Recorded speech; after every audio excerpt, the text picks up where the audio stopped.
When digital transformations fail, it's usually not because of one singular event or a catastrophic event that ruins the project. Typically, it's a series of bad decisions and poor choices along the way, almost like death by 1,000 paper cuts. What exactly are those small but big mistakes that organizations make along the way? That's what I want to talk about here today.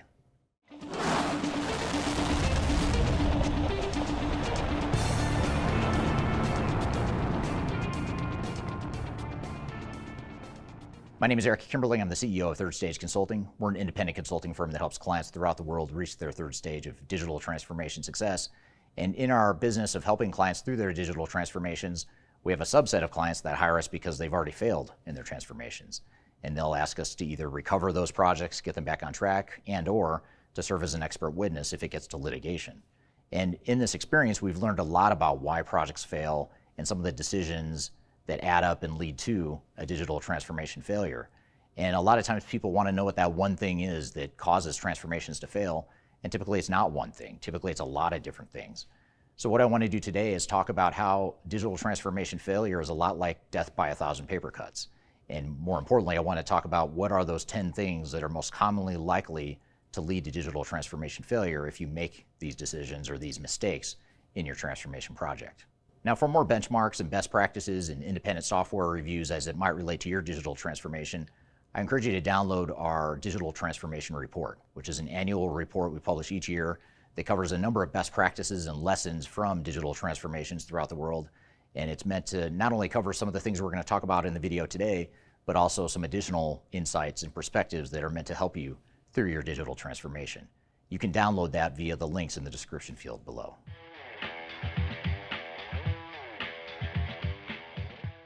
One of the first minor but really important big things that organizations do wrong that often leads to digital transformation failure is that they have unrealistic expectations to begin with. This is something that starts right at the beginning of the project when they're evaluating, selecting, and signing the contracts for technology and implementation services. What ends up happening more often than not is the software vendors underestimate the amount of time and money required to be successful in a transformation, which leads to a lot of problems later on when the organization and the team is forced to cut back and to make bad decisions because they were trying to force fit a transformation into a timeline and plan that was never realistic to begin with. So one of the first things you can do and one of the first paper cuts you can avoid in a quest to avoid failure is to make sure that you have realistic expectations up front and that you take proposals from system integrators and software vendors with a grain of salt.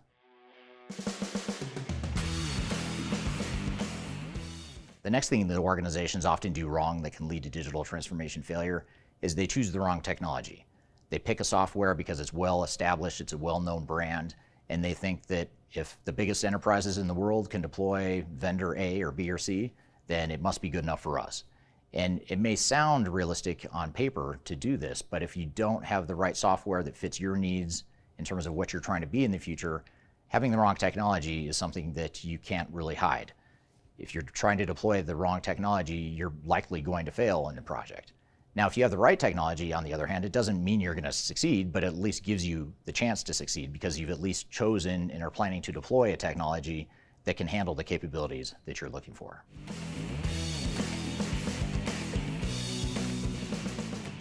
Another common mistake we see that leads to transformation failure is when organizations choose the software and then they jump right into the implementation without having a clear plan, without having a clear vision of what they want their future state operational and organizational model to look like.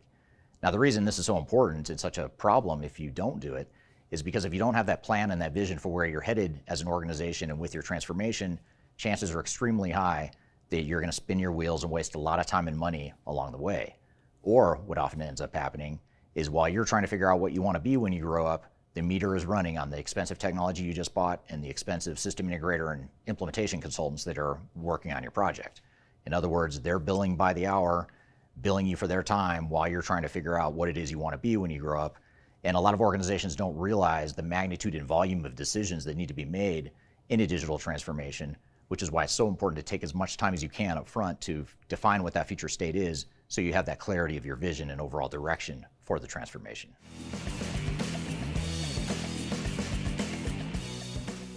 Organizations that don't have a clear and realistic business case are a lot less likely to succeed than those that do.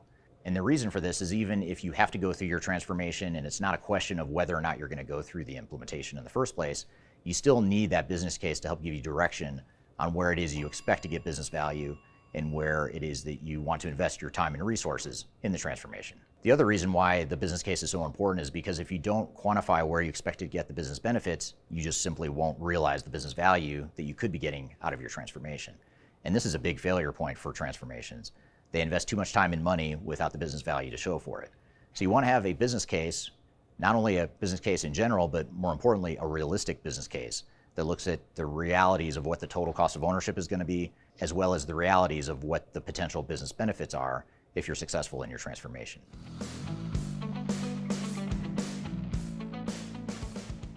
The next little thing, but a really big thing that organizations do wrong in transformations is they underestimate the magnitude of change and they underestimate the effort required to be successful in the organizational change management efforts. Now, we hear it all the time. We hear organizations that tell us we don't need to invest in change management. We understand why other organizations do, but our people are ready for change. They're open to the change. They hate the old system. They're ready for a new one.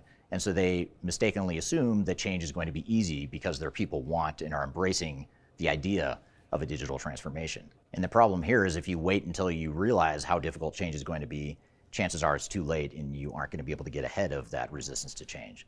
So making sure that you have a solid and effective change strategy is very important. And you also want to go into your digital transformation with the assumption that change is going to be a lot harder than you think.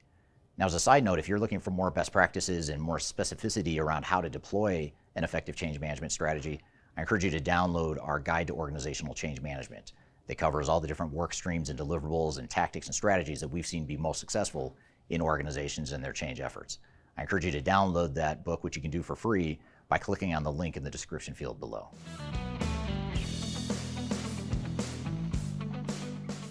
Another common mistake organizations make in their digital transformations is that they confuse program management with project management and vice versa.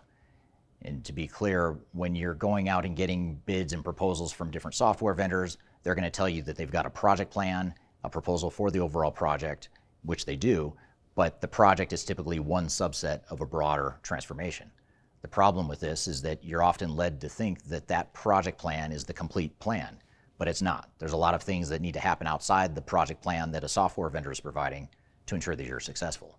Things like organizational change management, process improvement, the integration, the data migration, the overall architecture. All that stuff is really important to make sure that you've factored in all the different activities, work streams, and resource requirements to ensure that the project is successful. Now, if all you do is focus on the project and you don't focus on the overall program, what ends up happening is you deploy technology.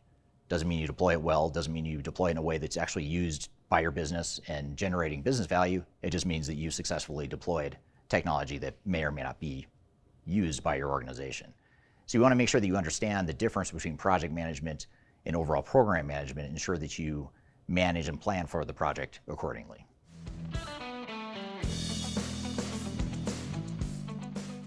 The next paper cut that organizations often fall into with their digital transformations is that they have incomplete test scenarios.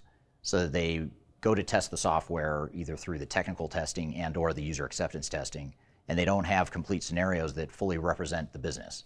And what ends up happening is you get this false sense of security that the software is working, you've worked out all the bugs, but perhaps you've only tested 50 or 60% of your business processes.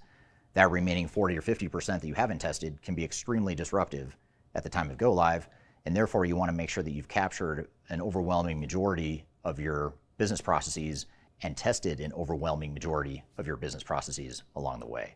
So one of the best things you can do is make sure that you have complete scenarios, that you have complete testing scenarios, and that you have clearly defined sign-off criteria and acceptance criteria for those testing scenarios.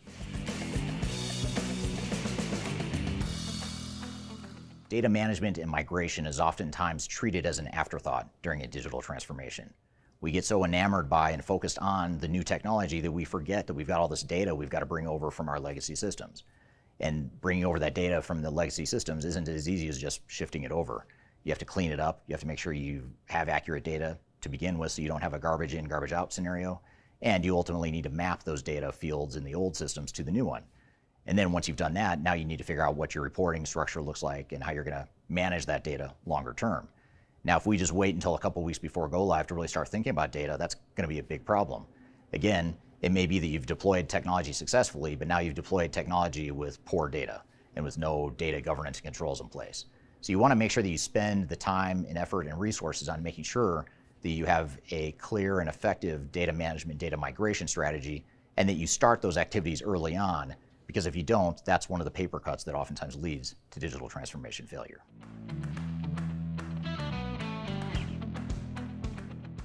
Another common paper cut that leads to digital transformation failure is the failure to recognize go-live risks. What I mean by this is organizations too often get focused myopically on implementing on time and on budget, that they don't fully understand and quantify what the risks are and the costs are associated with failure or a disrupted digital transformation. Now, we have a lot of experience in clients that hire us to come in and help fix a failed implementation, and other clients that hire us to be an expert witness in their digital transformation failure lawsuits. And one of the things we've learned is that one of the reasons why these projects go to litigation or get to the failure point is because they didn't do a good job of identifying and mitigating risks and failure points of the transformation. For example, if you're going through a digital transformation and you're trying to focus on minimizing the implementation time and cost of the actual implementation, you might actually unknowingly be increasing your cost longer term, because now you've created disruption to your business. You're rolling out inefficient business processes, incomplete technologies, and things that accomplish the mission of shortening the budget and the time duration of your implementation, but now you've shifted the cost over to post-go-live costs that usually are exponentially more than the cost you spend on the implementation itself. So you want to make sure that you have an independent and technology agnostic third party help you identify what those risks are, anticipate what the risks are, and most importantly, help you mitigate those risks before they become a problem. One example would be our team at Third Stage. We're an independent technology agnostic company that helps clients manage program risks and help manage the overall transformations, among other things. And so you can hire a company like Third Stage to help you through that process. One of the last things that organizations often do that leads to failure is that they don't measure business benefits and they don't optimize business benefits. In other words, they can account for all the money they just spent and all the time they just spent and the resource commitments they just made, but they oftentimes can't point to any meaningful, tangible business value that they got out of the transformation. Now, this is a problem on a number of fronts. One is you've just wasted a lot of time and money with nothing to show for it. Second of all, if you don't have a business case and you don't know what your business benefits are meant to be, you're going to have trouble during the implementation because you don't have clear guidance and direction on how that transformation should look and where the business value is going to come from. And that makes decision-making, project governance a lot more random and arbitrary along the way. So one thing you want to do is make sure that you optimize business benefits and make sure you carve out time toward the end of each phase of your project to ensure that you have an optimization phase, where before you move on and just start going to the next phase of the project, you actually focus on getting the most business value you can get out of the implementation or the phase of the implementation you've just gone through. Because after all, you spent all this time and money on this phase of the transformation, you might as well spend incrementally just a small piece of additional time and money to ensure that you maximize the business value.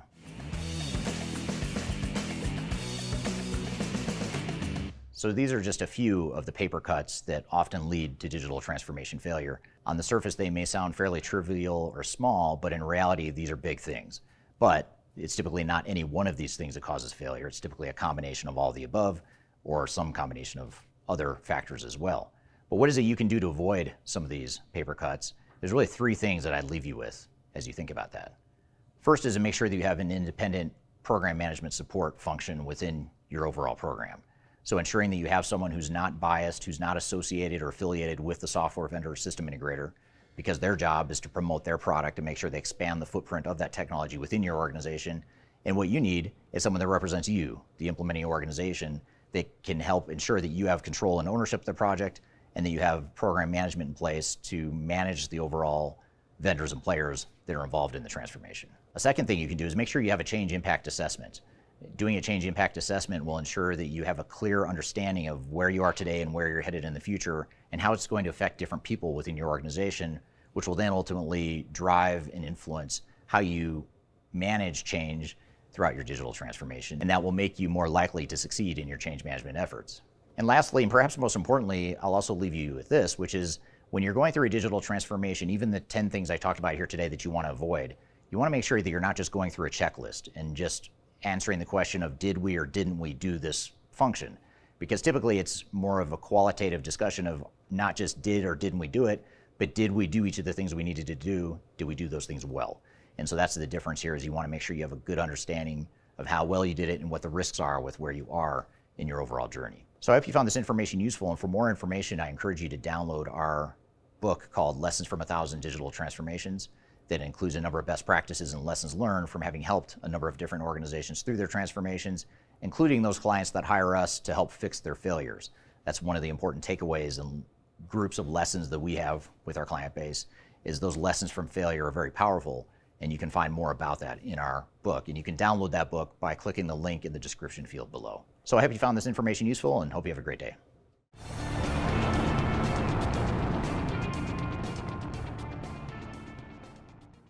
On the surface, they may sound fairly trivial.